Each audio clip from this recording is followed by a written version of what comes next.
제가 이제 강의를 하는 것은 이제 삶과 사과입니다. 삶과 사과가 간단하게 되어 있지만 많은 내용들을 포함하고 있습니다. 그래서 시간이 한정되어 있기 때문에 많은 분들을 이제 축약을 해서 말씀을 이렇게 전하도록 그렇게 하겠습니다. 원래 순서는 이제 기도의 순서, 하나님의 음성 이렇게 되어 있고 또 인간의 그리고 질병의 원인 이렇게 이제 되어 있는데 하나님의 음성은 제일 나중에 말씀을 드리기로 하고 그 세 가지를 먼저 말씀을 드리도록 하겠습니다. 먼저 기도의 순서에 대해서 말씀을 드립니다. 기도 신앙생활을 하면서 기도는 상당히 중요하죠. 기도 없는 신앙생활은 우리가 생각해 볼 수가 없습니다. 무명의 그리스도인이 지금 무릎으로 사는 그리스도인이다 하는 그런 책이 있습니다. 거기에 보니까 기도에 대해서 이렇게 말씀하고 있습니다. 기도란 영적 생활의 표적이다.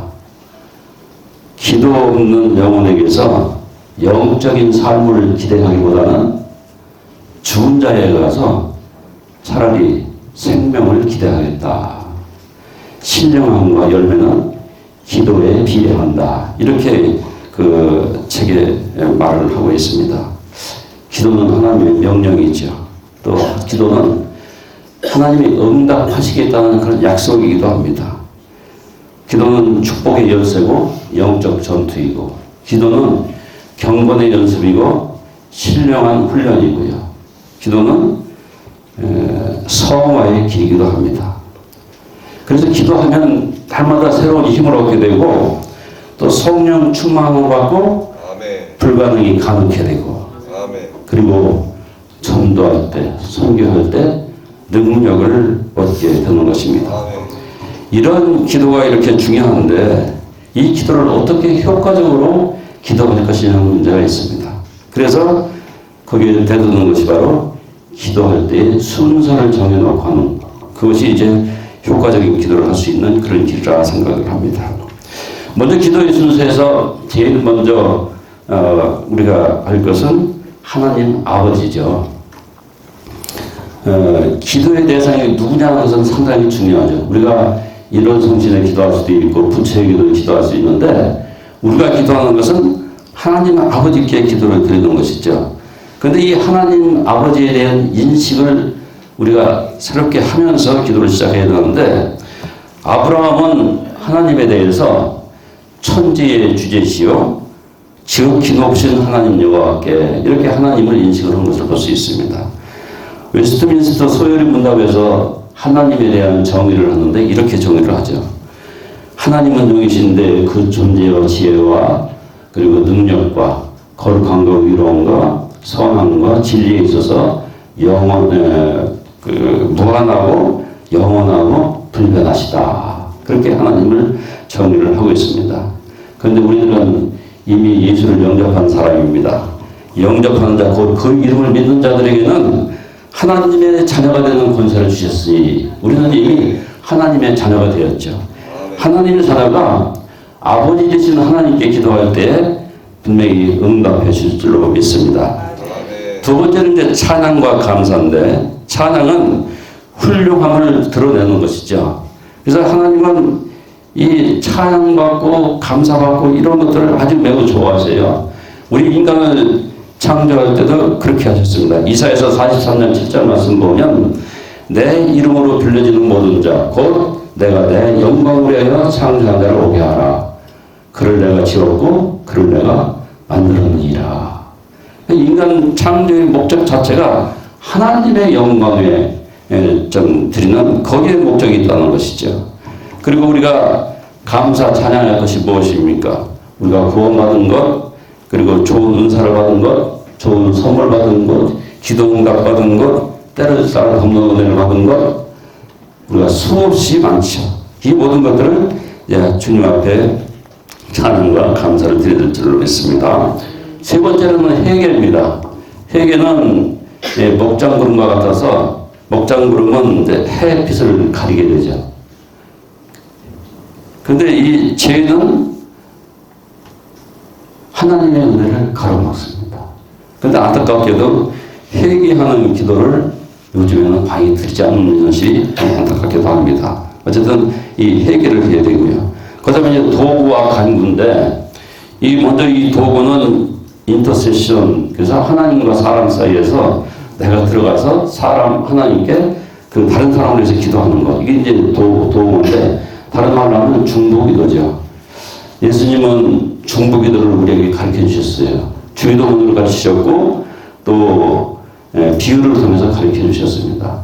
한밤중에 옆에 친구한테 가가지고 떡 3덩어리를 이제 이렇게 달라고 이렇게 했죠. 근데 그렇게 말씀하시면서 벗으로 인해서는 그 떡을 주지 않을지언정 강청함으로 그 떡을 줄 것이 아니냐, 비유로 그렇게 말씀하셨습니다.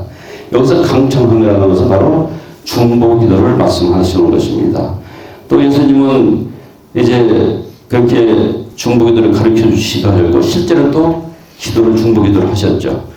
누가복음 23장 34절에서 아버지여 저들의 죄를 사하여 주옵소서, 자기들이 하는 것을 알지 못함이니이다. 그렇게 중보기도를 하셨고, 베드로의 믿음이 떨어지지 않도록 중보를 했을 뿐만 아니라 지금도 살아계셔서 우리를 위해서 중보를 하고 계십니다. 중보기도는 효과가 있습니다. 능력이 있고 응답이 빠르고 생명을 건집니다. 중보기도는 영적 전투에서 승리합니다. 아말렉과의 전투에서 모세와 아론과 훌은 산 위에서 기도를 했고, 이제 여호수아는 전장에 나가서 전투를 해서 승리를 했습니다. 더구나 여럿이 하는 중보기도는 더 능력이 있습니다. 마태복음 18장 20절 말씀, 두세 사람이 내 이름으로 모인 곳에는 나도 그들과 함께 그들 중에 있느니라, 이렇게 말씀했습니다. 이제 도구 다음에 이제 간구인데, 간구는 일상적으로 드리는 그런 기도보다도 더 가슴 깊은 곳에서 나오는 그런 기도입니다. 그래서 이 도구와 간구 기도를 드려야 됩니다. 다섯 번째로는 예수 이름이죠. 예수 이름은 예수님은 길이요 진리요 생명이십니다. 예수님 이름으로 기도하면은 시행하시겠다고 그렇게 약속을 해주셨습니다. 다음에 하는 것은 아멘입니다. 아멘은 동의하는 것이죠. 나도 그렇게 되기를 원합니다. 그런 동의하는 의미도 있고, 또 결단의 의미도 있죠. 지지하고 확인하고 시인하고 그렇게 할 뿐만 아니라 내 삶에 적용시키겠다고 하는 그런 의미, 그런 그 의지까지 여기에 포함되어 있는 것이 바로 아멘입니다. 그 다음에 할렐루야인데요. 할렐루야는 여호와를 찬양하라 하는데, 기도를 마치면서 응답해 주실 것에 대한 확신을 가지고 할렐루야를 그렇게 외칠 필요가 있습니다. 다음에 이제 인간의 이해에 대해서 살펴보기로 합니다. 창세기 1장 26절 말씀, 우리의 형상을 따라 우리의 모양대로 우리가 사람을 만들고, 그렇게 말씀했습니다.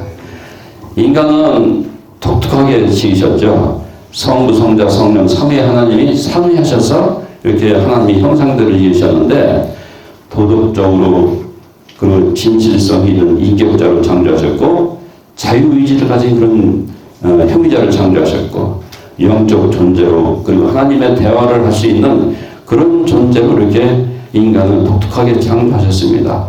그리고 인간의 생명이 천하보다도 귀하다고 하셨습니다. 마태복음 16장 26절 말씀, 사람이 만일 온 천하를 얻고도 자기 목숨을 잃으면 무엇이 유익하리요? 그렇게 말씀합니다.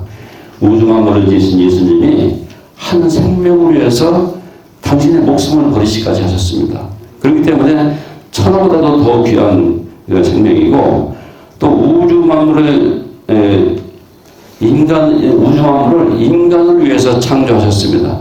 생육하고 번성하여 땅에 충만하라, 땅을 정복하라, 이렇게 말씀하셨습니다. 이 모든 것은 천하보다도 인간의 생명이 귀중한 것을 알 수가 있습니다. 창조의 과정을 보면 흙으로 몸을 만드셨는데, 흙은 먼지라는 뜻인데 인간의 몸은 먼지에 불과한 것이죠. 또 자연계에는 92가지 원소가 있는데 그 중에서 55개를 취해서 사람의 몸을 만들었습니다. 그게 물질적인 가치로 보면 수만원에 불과한 것이죠. 그러고 나서 생기에 코를 불어넣으셨는데, 생기는 푸누마, 또 네시마, 루와, 숨, 또 영, 그런 의미가 있습니다.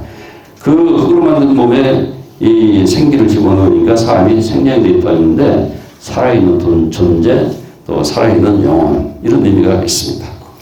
그러면 인간의 인간은 이제 세 가지로 구성되어 있죠. 영과魂과 육으로 구성되어 있습니다. 영은 하나님과 정보를 교환하는 그런 기관이죠. 인간은 영적인 존재를 갖는 것은 하나님의 영광을 위해서롭고 또 하나님과 교제하기 위해서 또 하나님의 뜻을 이 땅에 실현하기 위해서 인간은 영적인 존재로 만드셨습니다. 하나님은 인간을 영적 존재로 만드시고 하나님과 영적 교제를 하면서 행복하게 살아가시기를 원하십니다. 그리고 이 땅을 청지기로서 다스리게 그렇게 하셨습니다. 두 번째 구성 요소는 혼인데, 혼은 넋이요 정신이죠. 육체 속에 길들여 있어가지고 지정의로 정신작용을 하는데 지적인 능력으로 그리고 감정적인 능력으로 또 의지적인 능력을 소유해서 영입하게 되어 있습니다. 이제 마지막으로 이제 육인데, 육은 물리적 세계를 접촉하는 그런 인간의 몸이죠. 여기에는 오감, 이목구비, 사지백체, 오장, 육부 이런 것들이 있습니다. 육체의 이모적으로 살펴보면 먼저 탄생에 대해서 살펴보겠습니다. 이 탄생에 대해서 하나님께서는 이제 탄생이 되기 전부터 하나님이 이미 아시고 우리에게 관심을 가진 것을 볼 수가 있습니다. 자, 시편 139편 16절 말씀 보면 내 형질이 이루어지기 전에 주의 눈이 보셨으며 나를 위하여 정한 날이 하루도 지나기 전에 주의 책에 다 기록이 되었나이다. 그러니까 우리 형질이 이루어지기 전에 우리의 그 생명이 이루어지기 전에 이미 하나님께서는 다 아시고 주의 책에 다 기록하셨다는 것입니다. 우리가 인간으로 태어날 확률은 상당히 적습니다. 정자가 평생 동안 1조 5천억 마리가 생산이 되고 난자는 평생 동안 500개를 배출한다고 합니다. 인구 60억에서 남자가 이렇게 정자 하나와 난자 하나가 만날 확률은 5천억 분의 1이라고 합니다. 이건 60억대의 얘기고 지금은 72억이니까 단순 계산한다면 6천억 분의 1 그런 확률로 인간이 태어나는 것입니다. 그러니까 인간이 얼마나 존귀한지를 알 수가 있습니다. 다음에 수정되는 과정을 보면 정자는 머리 부분과 꼬리 부분이 있어가지고 이 머리 부분이 난자의 벽에 부딪힐 때에 화학적인 변화를 일으키고 그리고 정자가 들어가면 두꺼운 벽을 만들어서 다른 정자가 들어오지 못하도록 막습니다. 또 그렇게 수정이 되는 것이 7, 8일 지나면 자궁에 내려서 착상을 하게 되고 또 수정된 후에 12주가 되면 몸의 모든 기관들이 다 형성이 됩니다. 그리고 그때부터 성장하는 일만 남았습니다. 출생까지 성장하게 되죠. 그래서 우리가 생명의 시작은 수정될 때부터 이제 인간의 생명이 시작되었다 이렇게 볼 수가 있습니다. 다음에 세포입니다. 세포는 소우주라고 말합니다. 이 세포는 생명 현상을 영위하죠. 번식하고 성장하고 자극에 반응하고 대사작용을 하고 이런 것들을 하게 됩니다. 육안으로는 볼 수 없고 성인에게는 100조 개의 세포가 있다고 합니다.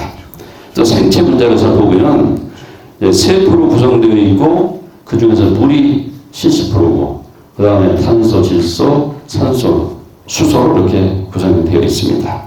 DNA를 살펴보면 세포 핵 속에 존재하는 찐득찐득한 점액성 물질인데 여기에는 유전자 정보가 다 들어가 있습니다. 포유동물은 60억 개의 염기쌍으로 되어 있고 일정 순서로 의미 있는 배열을 하게 되고 이 DNA를 전체 연결해서 보면 지구와 태양을 왔다 갔다 하는 거리에 10번을 왔다 갔다 하는 그런 거리가 길이가 되는 것입니다. 다음에 혈액은 붉은색을 띤 액상의 존재고 이 혈액을 통해서 영양분을 운반하고 또 세포 기능을 조절하고 생체 보호 기능을 하고 이 혈관의 길이가 10km라고 합니다. 그런데 이 10km 하루에 1000번 이상 순회를 한다는 엄청난 일을 하고 있는 것이죠. 혈액량은 체중의 8%입니다. 더 자세한 것은 이제 말씀드릴 수 없지만은 이와 같이 인간의 몸은 정교하게 설계를 하셨습니다. 사람의 몸은 신비 그 자체죠. 시편 139편 14절 보면 신묘막측하다 그렇게 말씀합니다. 하나님의 창조물 중에서 최고의 그 작품이 바로 우리 인간의 우연의 산물도 아니고 진화된 그런 것도 아닌 것입니다. 처음부터 하나님께서 정교하게 설계해서 그렇게 만든 것이 바로 인간의 몸입니다. 다음에 이제 질병에 대해서 살펴보면 질병의 원인은 이렇게 세결하게 이렇게 정교하게 만들었기 때문에 자주 고장날 수가 있고 그렇습니다. 그래서 많은 사람들이 질병으로 고통당하고 있는데 이 질병이라는 것은 영과魂과 육과 환경에 건강하지 못한 상태 이것이 이제 질병인데 질병의 원인을 살펴보면 하나님의 영광을 위해서 허락하신 질병이 있습니다.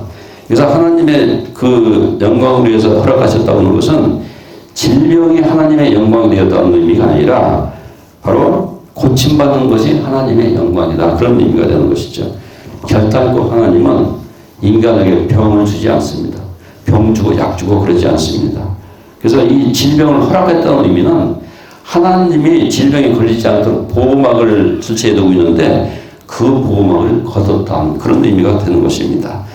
나사로가 죽었을 때 그렇게 말했죠. 이 병은 죽을 병이 아니라 하나님의 영광을 위하여 그렇게 말씀합니다. 또 하나님의 뜻을 이루기 위해서 질병을 허락하시기도 합니다. 바울에게 육체의 가시를 주셨죠. 그것을 자만하지 않게 하시기 위해서 그렇게 했고 그리고 하나님의 일꾼으로 사용하시기 위해서 그렇게 질병을 주셨습니다. 또 죄로 인해서 질병이 오게 되는데 아담이 원죄로 인해서 질병이 그렇죠. 인간 창조 당시에는 질병과 죽음과 저주와 수고가 없었는데 아담이 범죄함으로 인해 가지고 하나님이 인간에 대해서 여러 가지 형벌을 내리시게 되는데 여자는 잉태의 수고 또 자식을 낳고 남편은 사망하고 남편의 다스림을 받게 되고 남자는 종신토록 수고해 먹고 또 이마에 땀을 흘려야 식물을 먹고 흙으로 돌아가고 땅은 저주를 받아서 가시와 엉겅퀴를 내고 이렇게 이제 그런 질병들이 임하게 됩니다. 또 자범죄를 통해서도 질병이 오는데 게하시가 그렇죠. 엘리야한테 엘리사한테 온 나만 장관이 다 이제 붙임받고 살해를 하려고 했습니다. 그랬더니 이 엘리사가 거절을 했죠. 그것이 너무나 좀 아까워서 게하시가 욕심이 생겨가지고 나만한테 쫓아가가지고 은 1달란트 옷 2벌을 이제 받아오게 됩니다. 그때 엘리사가 말하죠. 내가 어디서 왔느냐 그렇게 묻습니다. 그랬더니 게하시가 종이 아무데도 가지 아니하였나이다. 이 엘리사는 적국인 아람 왕 침실에서 한 말도 듣는 그런 그 엘리사였습니다. 그러자 엘리사가 말합니다. 지금 어찌 은과 옷을 받을 때냐. 나라는 문둥병이 네게 들어 네 자손에게 미쳐 영원토록 이르리라. 그렇게 말씀하셨습니다. 그렇게 해서 이 게하시가 문둥병이 걸리고 말았습니다. 이렇게 자범죄를 통해서도 이게 질병이 오게 됩니다. 마귀의 역사로도 질병이 오는데 2017년도에 그 금식성인가 대전에서 있었습니다. 그때 어느 젊은 여집사님이 와서 이제 상담을 하게 되는데 온 몸이 아프다는 거예요. 그래서 이제 상담 오면서 그럼 병원에 갔다 왔습니까? 했더니 병원에 갔다 왔다는 거예요. 그 의사가 뭐라고 합니까? 했더니 원인은 모른다는 거예요. 그럼 온몸이 아프기 때문에 원인은 모르는 거죠. 그래서 이제 생각을 하면서 이분이 이제 환경적인 문제가 좀 있는 것 같구나 그런 생각을 해서 여러 가지 환경 문제를 이제는 질문을 해보겠더니 힘든 그런 가정 속에서 어려운 상황 속에서 그렇게 살았더라고요. 그래서 기도합시다 하면서 이마에다가 손을 이렇게 살짝 얹어놓고 기도하는데 손을 얹자마자 귀신들이 다 드러나는 거예요. 이와 같이 마귀는 사람들에게 힘들게 하고 질병을 가져다 주고 그렇게 되죠. 그래서 이 마귀는 사망의 세력을 잡은 자고 도적질하고 죽이고 멸망시키려는 그런 세력입니다. 대부분의 질병에는 이제 이 마귀가 역사하는 것이 많이 있는데 꼭 그런 것은 아니지만 그런 역사하는 것이 좀 많이 있습니다. 요백에도 그랬잖아요. 종들을 죽이고 10명의 자녀들을 죽이고 그 사단이 이렇게 장난을 했죠. 그럴 뿐만 아니라 이 마귀는 고차원적으로 이게 질병을 일으키는데 자연 환경을 통해서도 일으키죠. 배기가스나 어떤 매연이나 어떤 미세먼지 또 뭐 오존층 화학의 농약, 화학비료 사용 이런 것들을 통해서 질병을 가져오게 하기도 하고요. 또 심령을 근심하게 해서 질병을 가져옵니다. 마음의 즐거움은 양약이라도 심령에 있는 정뼈를 알게 하느니라 그렇게 말씀하셨죠. 그래서 이 세상 문제를 통해서 우리가 염려하고 불안하고 절망하고 근심하게 되는데 그로 인해 가지고 많은 질병이 임하게 됩니다. 화를 낼 때 화를 내게 해서 질병을 가져오게 합니다. 화를 인간이 한시간 동안 화를 내면 거기에서 독성이 나오는데 그 독성은 80명이 죽을 수 있는 그런 양이라고 합니다. 또 마귀는 음식물을 통해서 질병을 가져오는데 방부제나 감미료를 통해서 만든 그 화학식품 또 농약, 화학비료를 사용한 농산물 화학 첨가제가 들어있는 인공 사료를 기르진 어떤 가축들, 고기들 또 이영식품, 즉 유전자 변이식품 이런 것들을 통해서 이제 질병을 가져오는데 DNA 변이를 일으켜가지고 원인 모를 질병들을 발생하게 합니다. 특히 요즘에는 이제 EM 식품에 대해서 우리가 주의를 해야 되는데 프랑스의 세라리나 교수가 쥐에 대해서 2,000마리를 대상으로 해가지고 이 EM 식품 섭취 실험을 했습니다. 그랬더니 각종 종양이 발생하고 장과 위가 비틀리고 유방암이 발생하고 또 피해받은 그 암의 70%가 암컷에서 나타났다고 합니다. EM 식품은 여성들에게 아주 취약합니다. 씨앗을 통해서 이제 이 농산물을 얻어야 되는데 그 씨앗에서 농산물을 얻지 못하도록 유전자 변이를 시켜가지고 그래서 유전자 변이를 시켰다는 얘기는 씨앗을 다른 어떤 그 열매를 맺지 못하도록 또 채소가 이상 나타나지 않도록 곡식이 되지 않도록 그렇게 이제 유전자 변이를 하기 때문에 그것이 바로 여성들에게는 치명적인 그런 질병을 가져올 수 있게 되는 것입니다. 또 다른 원인은 교통사고나 안전사고 이런 것들을 통해서도 오게 되는데 말씀드릴 것은 이제 질병은 결코 하나님의 연단이 아닙니다. 어떤 분들은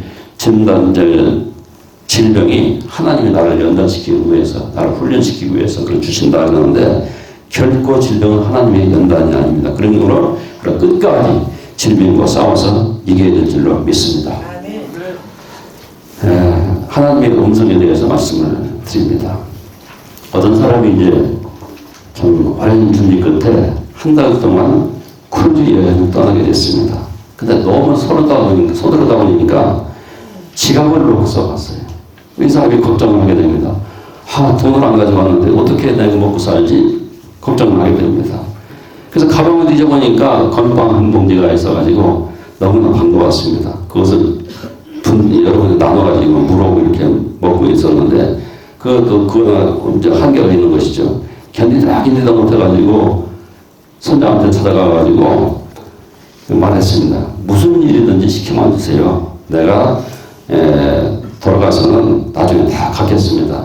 제발 나한테 먹게 해주세요. 그렇게 말했습니다. 근데 선장이 놀라면서 말하기를 손님이 지불하신 그 뱃삭에는 이미 그 음식까지 다 포함되어 있습니다. 그러니까 마음껏 잡수세요. 그렇게 했다는 것입니다. 성도에게 있어서 제사함이라든가 어떤 회개라든가 이런 게 상당히 중요하죠. 그런데 이 신앙에 있어서 회개와 제사함은 신앙생활의 문을 여는 그 문의 역할을 하는 것이죠. 그 이후에 많은 축복의 그런 것들을 우리가 누릴 수가 있는데 그 누릴 수 있는 것은 내적 지위의 기쁨이라든가 기도의 응답이라든가 기쁜 영성으로 교제한다든가 또 용서를 통해서 자유를 누리는 것인가 하나님의 마음을 배우는 것 사실 우리가 신앙생활을 통해서 많은 축복을 누릴 수가 있는데 그런데도 불구하고 아직도 회개와 제사함에 머물러 있다면 이 크루즈 여행을 갔던 이 사람 바로 마찬가지로 건빵 그리스도인이 되게 되는 것입니다. 하나님의 축복을 누리려면 바로 이제 첫 단계가 하나님의 음성을 듣고 그리고 하나님의 뜻에 순종할 때 그런 것들이 가능한 것이죠. 그러면 하나님이 말씀하시는 이유는 무엇일까요? 그것은 영적인 교제를 하면서 그런 영적인 삶을 살게 하려고, 그리고 하나님의 백성이라는, 보배라는 백성이라는 어떤 정체성을 심어주기 위해서 하나님의 음성을 들려주시고, 능력 있는 삶을 살게 하고, 내가 사는 목적이 무엇인지 그 삶의 목적을 알게 하시려고, 그리고 축복된 삶을 살게 하려고 그렇게 하나님께서 음성을 들려주십니다. 성경에서 보면 많은 사람들이 하나님의 음성을 듣게 되죠. 아담과 하와가 하나님의 음성을 들었습니다. 하나님은 아담에게 네가 어디 있느냐 그랬습니다. 그랬더니 내가 벗었으므로 두려워하여 숨었나이다. 그렇게 말을 합니다. 또 하와에게 말합니다. 네가 어찌하여 이렇게 했느냐 했더니 하와가 말하기를 뱀이 나를 깨므로 내가 먹었나이다. 이렇게 비록 죄를 지은 그런 아담과 하와였지만은 그 하나님께서 이렇게 하나님의 음성을 들려주시는 것을 볼 수가 있습니다. 구약 시에도 많은 사람들이 하나님의 음성을 들었죠. 족장들, 선지자들, 하나님의 일꾼들. 말씀에 순종하면 더 크게 사용하지만은 말씀에 불순종하면은 이제 사명이 끝나고 버리기만 그렇게 됐습니다. 또 신학시대에도 많은 사람들이 하나님의 음성을 들었습니다. 요셉과 동방박사, 예수님, 빌림, 많은 사람들이죠. 예수님이 생전 시에는 직접 하나님의 음성을 우리가 들을 수 있었지만은 예수님이 부활하시고 승천하신 후에는 성령의 역사를 통해서 우리가 하나님의 음성을 듣게 되죠. 그리고 대화의 폭이 넓어졌습니다. 12제자를 중심으로 해서 하나님의 음성을 들었던 것이 이제 평범한 집사회까지도 하나님의 음성을 들려주시고 있습니다. 그리고 뿐만 아니라 유대민족 중심으로 하나님의 음성을 들려주셨다면 이제는 이방인한테도 하나님의 음성을 들려주시기 시작했습니다.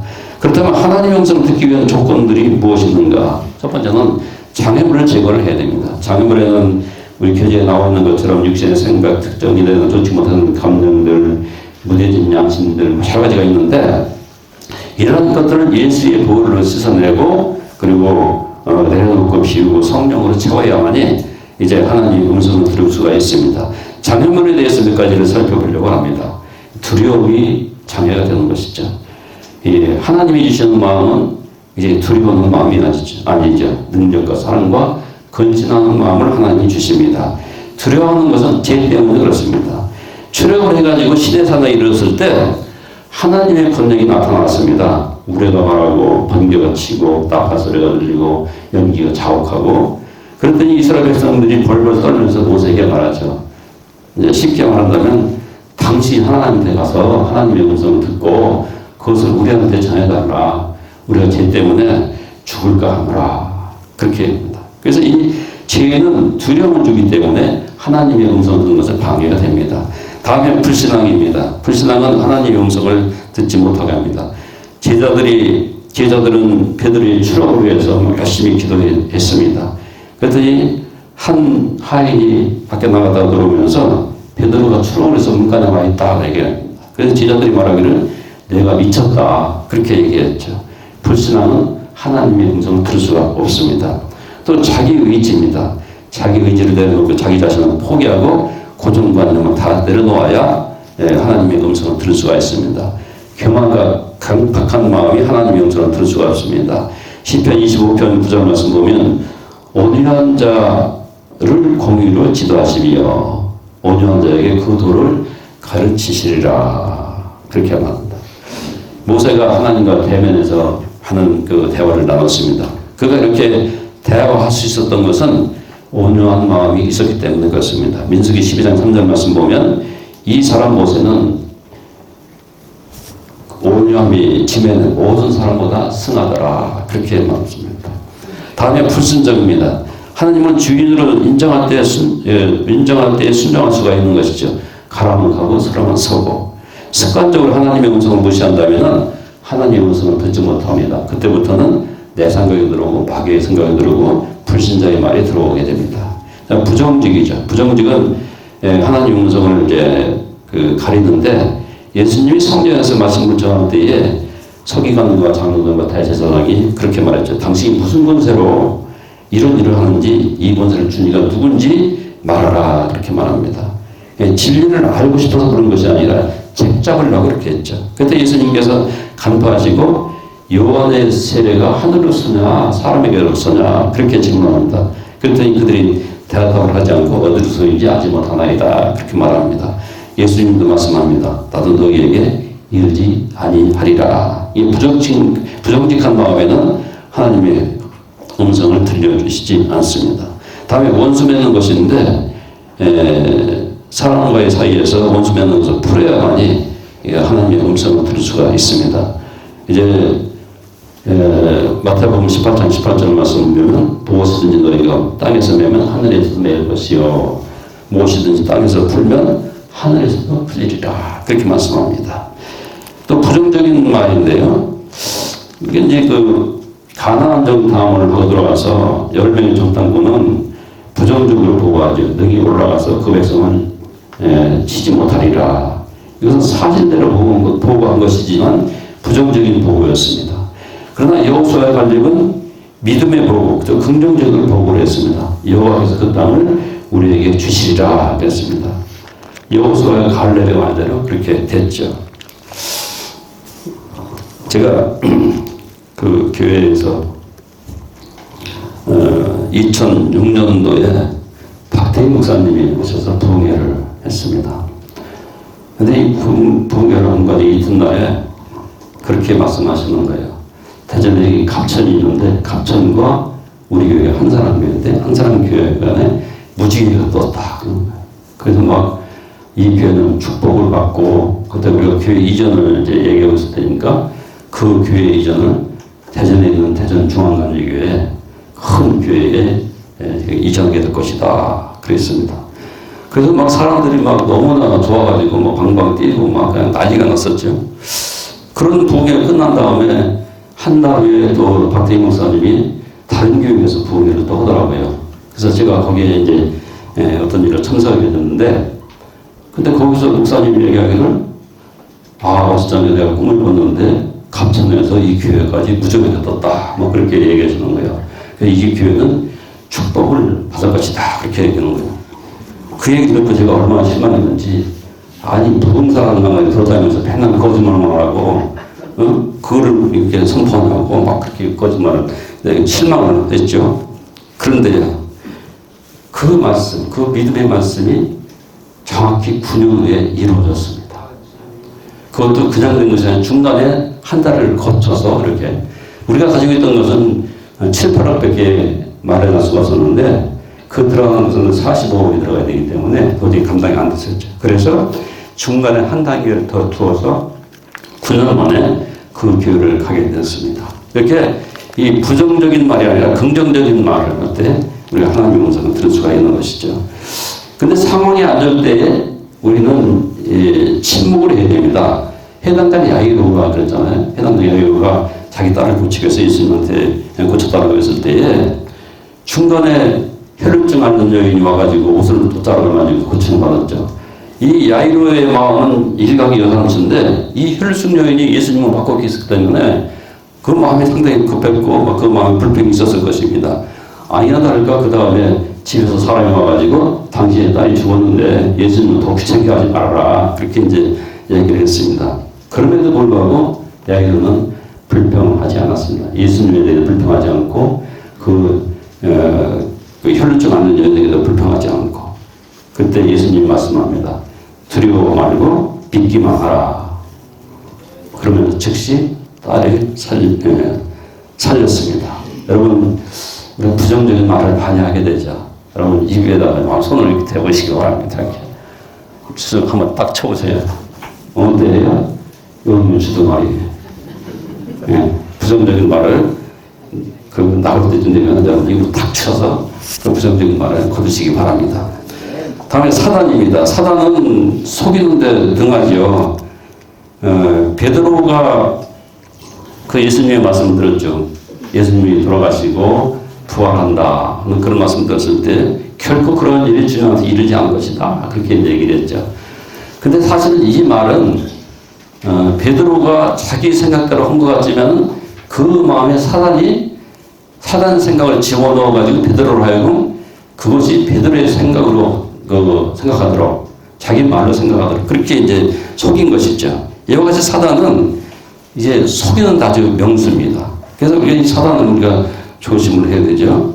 그리고 이 사단은 사람한테 하나님한테는 이게 조정을 할 수가 없기 때문에 사람 편에다가 이제 조정을 하게 되죠. 그래서 이게 베드로의 마음에 그런 마음을 넣어서 이게 속이는 그런 일들을 하게 됐습니다. 두 번째 이제 하나님의 음성을 들으려면은 주님 안에 거해야 되는데 자유롭게 또 움직일 때 또 차속에 있을 때 뭐 이렇던 장소에 있든지 편안한 마음으로 주 안에 있으면서 하나님의 음성에 귀를 기울여야 됩니다.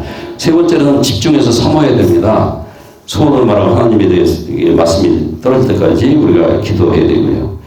집중해야 되고요. 생각나게 하시고 가르쳐 주시고 보여주시고 인도해 주시옵소서. 이렇게 이제 기도하면서 희미한 것을 자꾸 물어보면서 확실하게 알아야 됩니다. 그리고 중요한 것은 메모지와 펜을 준비해야 됩니다. 메모지와 펜을 준비한다는 얘기는 하나님의 음성을 들으면 그것이 계속적으로 기억되지 않습니다. 바로 이제 망각이 되거든요. 그래서 이 하나님의 음성을 듣을 때 바로바로 그때 적어야 됩니다. 하나님의 음성이 무엇인가를 이제 이렇게 잊어버리지 않게 그렇게 적어야 되고 뿐만 아니라 이것이 과연 하나님의 음성이냐는 그런 분별을 하기 위해서 이 메모지와 펜을 항상 준비해야 됩니다. 자, 이제 하나님의 음성에 대해서 말씀을 드립니다. 하나님의 음성의 종류에 대해서 말씀드렸는데 실제 소리가 있죠. 여러분 실제 소리 들어본 분이 있습니까? 하나님께서 말씀하신다. 없나요? 예. 이 실제 소리는 엄중하고 권위가 있고 혼동스럽지 않습니다. 그래서 이 실제 소리는 듣는 사람들 평생에 한두 번 들을 정도고 많은 사람들이 실제 소리는 듣지를 못합니다. 어떤 급하고 중요한 일이 있을 때 하나님께서 쓰시는 방법이 실제 소리죠. 사울에게 말했죠. 사울아 사울아 내가 어찌하여 나를 핍박하느냐. 이렇게 실제 소리를 말씀합니다. 세미한 음성이 있습니다. 세미한 음성은 양심의 소리입니다. 또 하나님의 말씀이 있는데 선포된 말씀 레마라고 하죠. 그라페 로고스 있지만은 하나님의 음성으로 들리는 것은 선포된 말씀인 레마죠. 제가 2008년도에 이제 말에 기도치유 아카데미에 와가지고 2009년도 2월 달에 집회 중에 기도를 했습니다. 그냥 저는 그때 기도할 줄도 모르고 그냥 성령 충만이 중요하다고 해서 성령 충만하게다가 그 기도만 했어요. 뭐 처음부터 끝까지. 근데 모든 기도가 다 끝난 다음에 우리 장강 원장님께서 그동안에 오래된 의장병을 가진 사람이 있었는데 지금 이 시간 나았습니다 하는 거예요. 근데 그 말씀이 제가 내 마음에 들렸습니다. 믿음이 확 들어오면서 내 의장을 막 꿈틀꿈틀 만지시는 거예요. 그러고 나서 의장병이 나왔는데 제가 대장과 이제 의장을 검사하기 위해서 병원에 갔더니 아이고 너무나 깨끗하다는 거예요.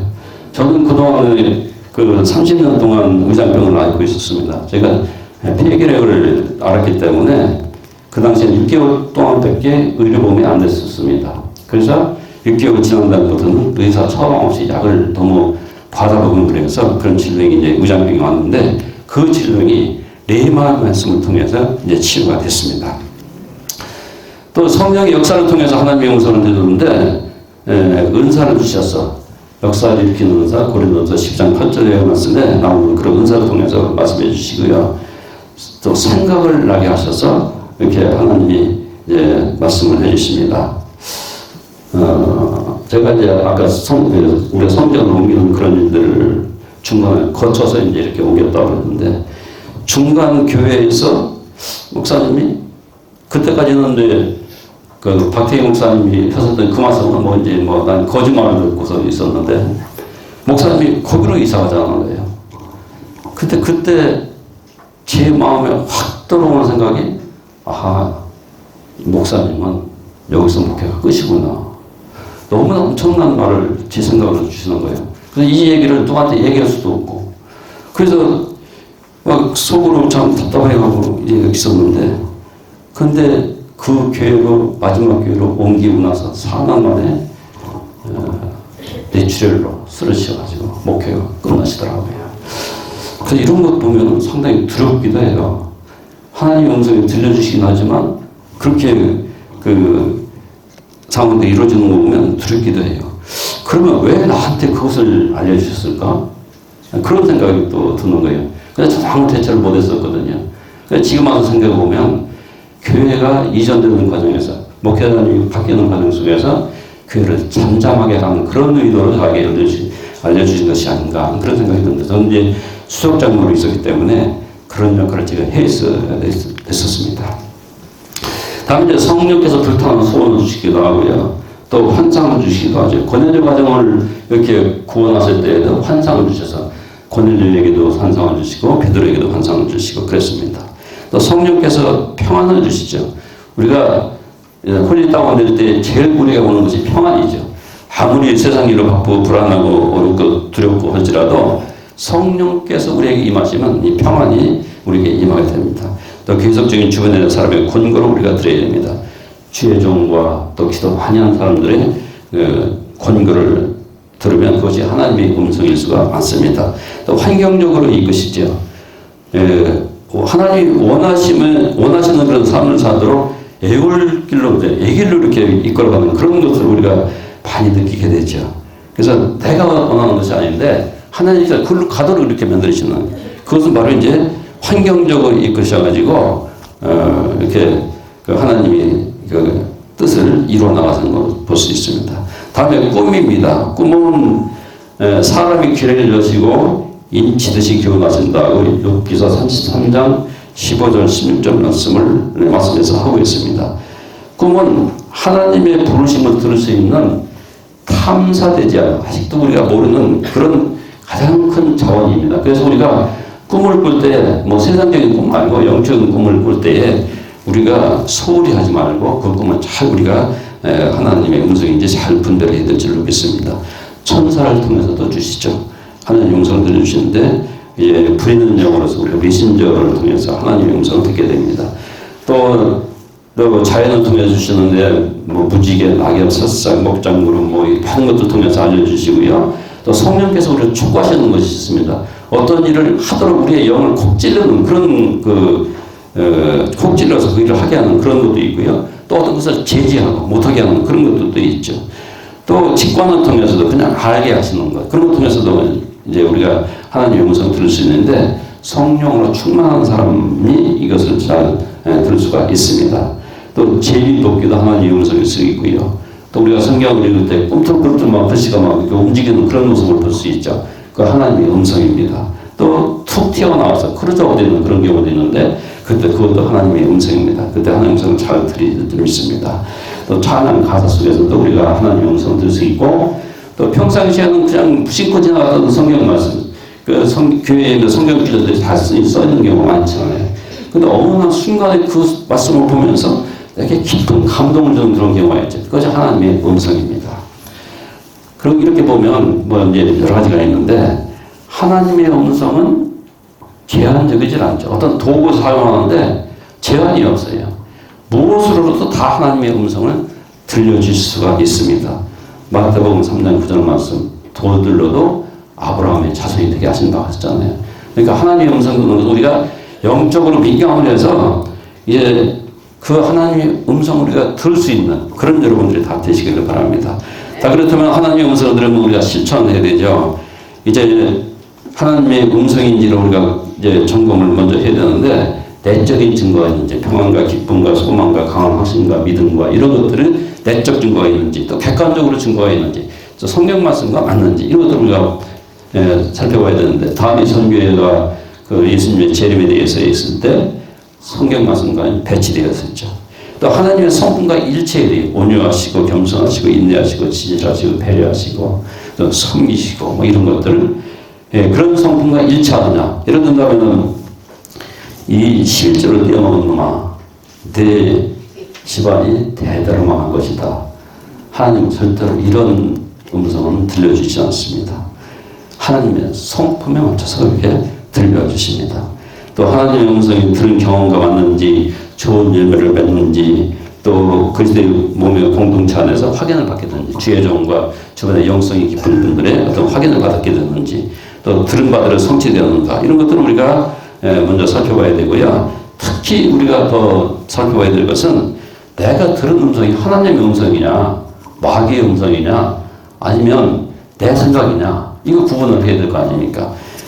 이제 일반적으로 보면 사탄의 음성은 일방만 좋고 일방만 기쁘죠. 근데 하나님의 음성은 너도 나도 다 좋습니다. 하나님의 영광이 다 들어옵니다. 그리고 사탄의 음성은 불안하고 파괴를 가져오고 교만하게 만듭니다. 그런데 하나님의 음성은 평안하고 힘과 용기를 주죠. 또 사탄의 음성은 강하고 급하고 강의하고 네온처럼 막 번쩍거리고 막 화려하게 합니다. 그러나 하나님의 음성은 조용하고 일관성 있게 기다림에 듣도록 그렇게 권면을 합니다. 사단의 음성은 죄를 쫓아내가지고 죄의식을 갖게 하고 부끄러움을 줍니다. 그래서 하나님은 죄에 대한 가책을 주셔가지고 스스로 죄를 거부하게 만드십니다. 이렇게 구분할 수가 있습니다. 그래도 구분이 안 된다면 표적을 보여야 됩니다. 그러니까 기도원이 여러분 잘 아시다시피 사사로 부름받을 때에 표정을 달라고 그러죠. 그때 타작마당과 양털뭉치를 얘기를 들으면서 타작마당에는 이슬이 안 내리고 양털뭉치에는 이슬이 내리게 해달라. 그때 하나님이 그렇게 해주셨어요. 근데 또 표정은 또 이거지. 이번은 반대로 타작마당에 이슬을 내리고 양털뭉치에 이슬이 내리지 않게 해달라. 하나님께서 그렇게 또 해주셨습니다. 그런 표정을 보여주셨습니다. 그래서 기도원이 야, 하나님의 사자가 나한테 하나님의 뜻을 전하는 하나님의 음성을 들려주시는구나. 그렇게 해서 그 뜻대로 이제 이스라엘을 구하는 그런 사사 역할을 감당하게 되었습니다. 하나님의 음성을 들었으면 우리가 실천해야 되죠. 예, 부뚜막에 소금도 집어넣어야 되고요. 흥하든지 망하든지 실천을 해야 됩니다. 하나님의 음성이라고 이미 확인이 됐으면 이미 그 음성을 통해서 그 결과는 승리이고 치유고 회복이고 성취고 그렇습니다. 그러므로 하나님의 음성이라고 확인이 됐으면 지체 없이 순종하면서 실천을 해야 됩니다. 이제 마지막으로 제가 말씀을 드립니다. 어느 교회 목사님이 너무나 목회를 열심히 하셔가지고 그냥 몸이 다 참 힘들게 되었고 그래서 간암이 걸렸습니다. 그래서 이 간암을 이제 간을 이식받아야 되는데 그 간 이식을 해줄 사람을 이렇게 불쌍히 해보니까 많은 교인들이 내가 간 이식을 하겠다. 그래서 손을 막 서로 얘기하는 거예요. 그래서 이 장로님이, 수업장로님이 이걸 어떻게 해야 되나, 그걸 해야 되나. 그러면서 생각을 하나 이제 제안을 합니다. 내가 2층에 올라가서 새털을 내가 이렇게 떨어질 테니까 새털이 내 몸으로 오는 사람이 그 사람의 간을 목사님께 이식을 해드리도록 하겠습니다. 그렇게 했습니다. 그래서 2층에 올라가서 새털을 딱 떨어졌으니까 이 새털이 자기 쪽에 오면은 오지 말라고 후 물어보는 거예요. 또 다른 쪽으로 가면 그쪽에서 또 후 부는 거예요. 하나님의 음성을 우리가 혹시 그렇게 거부하고 하나님의 음성에 불순종하지는 않습니까? 여러분들이 하나님의 음성을 들려주시면 그 음성대로 순종을 해서 복을 받고 하나님의 일을 이루는 여러분들이 다 되시기를 주님의 이름으로 기도드립니다. 다 끝났죠? 네, 잠깐 여러분 주여 삼창하시고 기도 잠깐 하시고 거기서 헤어지도록 그렇게 하겠습니다. 주여 주여 주여 은혜로 오신 아버지 하나님 감사합니다. 이 시간도 주의 은혜 가운데 말씀을 들을 수 있도록 도와주시고 특별히 이제 네 왕국 통해서 아버지 하나님 은혜를 주심을 감사합니다. 하나님 특별히 하나님의 음성을 듣기를 원합니다. 우리가 성령으로 충만함으로 말미암아 하나님의 음성이 날마다 들려지게 하시고 영적인 민감성으로 인해서 하나님의 음성을 이제 흘려보내지 않도록 주여 도와주시옵소서. 그러므로 하나님의 음성을 들을 때에 더욱더 그 말씀대로 순종하며 실천함으로 말미암아 하나님의 축복을 받아들이는 저희들이 다 될 수 있도록 역사하여 주시옵소서.